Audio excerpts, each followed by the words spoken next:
दोस्तों, बहुत ही महत्वपूर्ण संदेश है। कृपया एक बार सुने जरूर। गैर हाजिर कंधे। विश्वास साहब अपने आप को भाग्यशाली मानते थे।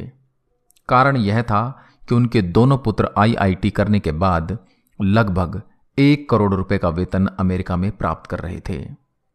विश्वास साहब जब सेवानिवृत्त हुए तो उनकी इच्छा हुई कि उनका एक पुत्र भारत लौट आए और उनके साथ रहे। परंतु अमेरिका जाने के बाद कोई पुत्र भारत आने को तैयार नहीं हुआ। उल्टे उन्होंने विश्वास साहब को अमेरिका आकर बसने की सलाह दी। विश्वास साहब अपनी पत्नी भावना के साथ अमेरिका चले गए, परंतु उनका मन वहां बिल्कुल भी नहीं लगा और वे भारत लौट आए। दुर्भाग्य से विश्वास साहब की पत्नी को लकवा हो गया और पत्नी पूर्णतः पति की सेवा पर निर्भर हो गई। प्रातः नित्यक्रम से लेकर खिलाने पिलाने, दवाई देने आदि का संपूर्ण कार्य विश्वास साहब के भरोसे पर था। पत्नी की जुबान भी लकवे के कारण चली गई थी।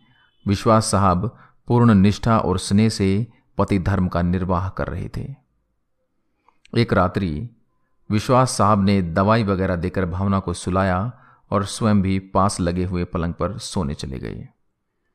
रात्रि के लगभग 2 बजे हार्ट अटैक से विश्वास साहब की मृत्यु हो गई।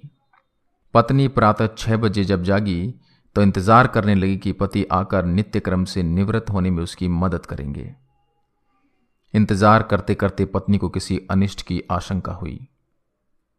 चूंकि पत्नी स्वयं चलने में असमर्थ थी, उसने अपने आप को पलंग से नीचे गिराया और फिर घिसटते हुए अपने पति के पलंग के पास जा पहुंची। उसने पति को हिलाया डुलाया पर कोई हलचल नहीं हुई। पत्नी समझ गई कि विश्वास साहब अब नहीं रहे। पत्नी की जुबान लकवे के कारण चली गई थी, अतः किसी को आवाज देकर बुलाना भी पत्नी के वश में नहीं था। घर पर और कोई सदस्य भी नहीं था। फोन बाहर ड्राइंग रूम में लगा हुआ था। पत्नी ने पड़ोसी को सूचना देने के लिए घिसटते हुए फोन की तरफ बढ़ना शुरू किया। लगभग 4 घंटे की मशक्कत के बाद वह फोन तक पहुंची और उसने फोन के तार को खींचकर उसे नीचे गिराया। पड़ोसी के नंबर जैसे तैसे लगाए। पड़ोसी भला इंसान था। फोन पर कोई बोल नहीं रहा था, पर फोन आया था, अतः वह समझ गया कि मामला गंभीर है।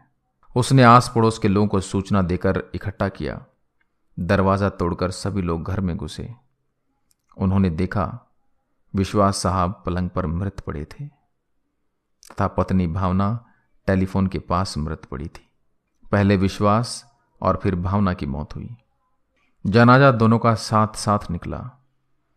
पूरा मोहल्ला कंधा दे रहा था, परंतु 2 कंधे मौजूद नहीं थे जिसकी मां बाप को सबसे ज्यादा उम्मीद थी। शायद वे कंधे करोड़ों रुपए की कमाई के भार के साथ अति महत्वाकांक्षा से पहले ही दबे हुए थे। लोग बाग लगाते हैं फल के लिए, औलाद पालते हैं बुढ़ापे के लिए। कुछ ही औलाद अपना फर्ज निभा पाते हैं। अति सुंदर कहा है कवि ने, मत शिक्षा दो इन बच्चों को चांद सितारे छूने की। चांद सितारे छूने वाले छू मंतर हो जाएंगे। अगर दे सको शिक्षा तो दो तुम इन्हें चरण छू लेने की। जो मिट्टी से जुड़े रहेंगे वही रिश्ते निभाएंगे। कृपया इसे बच्चों को जरूर सुनाएं। अच्छा लगे तो अपने दोस्तों के साथ शेयर करें। जय हिंद, जय भारत।